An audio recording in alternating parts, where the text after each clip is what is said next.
આ પુષ્પા છે ને બાપુ 8 દીમાં 2000 કરોડ નો વ્યવસાય કર્યો આ ફિલ્મ કેટલાય જોયું ભાઈ આમાંથી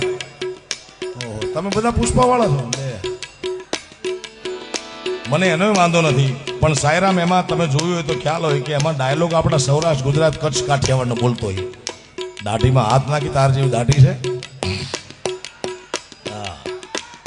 અને દાઢીમાં હાથ નાખીને કે ઝુકેગા નહીં હવે આ વ્યક્તિગત મારું મંતવ્ય હતું મહેતન બાપુ ચારણની વાણી 100 વર્ષે સાચી પડે રંજીતા હતા આ મારી 18 વર્ષે સાચી પડે દેવનાથ બાપુ પહેલા પુષ્પામાં મેં કીધું તું આમ બોલતો ને ઝુકેગા નહીં એટલે હું કહેતો કે વ્યક્તિગત મારું મંતવ્ય છે કે ઝુકેગા નહીં કાં આવા સંન્યાસી કહી શકે અને કાં કોક વાંઢા કહી શકે ભાઈ બાકી પરિણા એટલે સીતારામ કહો ને ઝુકેગા શું ઉમરાની બહાર માતાજી આ પુષ્પા છે ને બાપુ 8 દીમાં 2000 કરોડ નો વ્યવસાય કર્યો આ ફિલ્મ કેટલાય જોયું ભાઈ આમાંથી તમે બધા પુષ્પા વાળા છો મને એનો વાંધો નથી પણ સાયરામ એમાં તમે જોયું હોય તો ખ્યાલ હોય કે એમાં ડાયલોગ આપણા સૌરાષ્ટ્ર ગુજરાત કચ્છ કાઠિયાવાડનો બોલતો હોય દાઢીમાં હાથ નાખી તાર જેવી દાઢી છે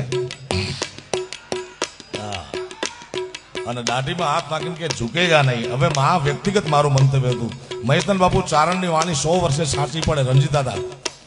આ મારી 18 વર્ષે સાચી પડે દેવનાથ બાપુ પહેલા પુષ્પામાં મેં કીધું તું આમ બોલતો ને ઝુકેગા નહીં એટલે હું કહેતો કે વ્યક્તિગત મારું મંતવ્ય છે કે ઝુકેગા નહીં કાં આવા સંન્યાસી કહી શકે અને કાં કોક વાંઢા કહી શકે ભાઈ